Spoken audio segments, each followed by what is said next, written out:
ഈ വീഡിയോയിൽ ഗ്രേഡിംഗ് സിസ്റ്റവും ടൈപ്സ് ഓഫ് ഗ്രേഡിങ്ങുമാണ് കവർ ചെയ്യുന്നത്. ഗ്രേഡിംഗ് സിസ്റ്റം എന്ന് പറഞ്ഞാൽ ഒരു സ്റ്റുഡൻറ്റിൻ്റെ പെർഫോമൻസിനെ നമ്മൾ ക്വാളിറ്റേറ്റീവ്ലി ഇൻ്റർപ്രറ്റ് ചെയ്യുന്നതിന് വേണ്ടിയിട്ടാണ് ഗ്രേഡിംഗ് സിസ്റ്റം നിലനിൽക്കുന്നത്. ഗ്രേഡിങ്ങിനെ again classified into two: direct grading, indirect grading. Direct grading എന്ന് പറഞ്ഞാൽ ഇവിടെ എക്സാമ്പിൾ നോക്കുമ്പോൾ കുറച്ചുകൂടി ഈസി ആയിട്ട് മനസ്സിലാക്കാനായിട്ട് പറ്റും. ഒരു ക്വസ്റ്റിന് 1 മാർക്കാണെങ്കിൽ ഐ ഗ്രേഡും 9 മാർക്സ് ആണെങ്കിൽ എ ഗ്രേഡും ആയിരിക്കും. 8 മാർക്കാണെങ്കിൽ ബി, അങ്ങനെ പോകുന്നുണ്ട്. പിന്നെ ഇവിടെ 15 ക്വസ്റ്റ്യൻസ് ഉണ്ട്. ഓരോ ക്വസ്റ്റ്യൻസിനും കിട്ടിയിട്ടുള്ള ഗ്രേഡും മാർക്കും ഇവിടെ കാണിക്കുന്നുണ്ട്.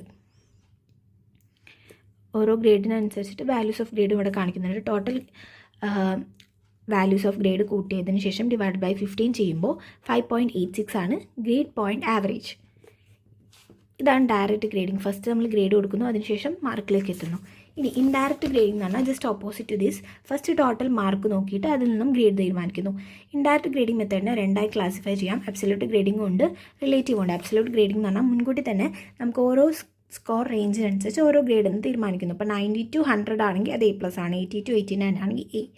അപ്പോൾ മാർക്ക് നോക്കുന്നു, നമ്മൾ ഗ്രേഡ് നിശ്ചയിക്കുന്നു.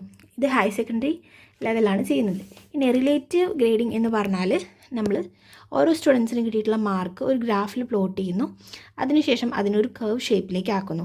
ഈ കർവ് പോസിറ്റീവ്ലി സ്ക്യൂഡ് ആണെങ്കിൽ മിക്ക സ്റ്റുഡൻസിൻ്റെയും മാർക്ക് കുറവാണ്, നെഗറ്റീവ്ലി സ്ക്യൂഡ് ആണെങ്കിൽ മിക്ക സ്റ്റുഡൻസിൻ്റെയും മാർക്ക് കൂടുതലാണ്.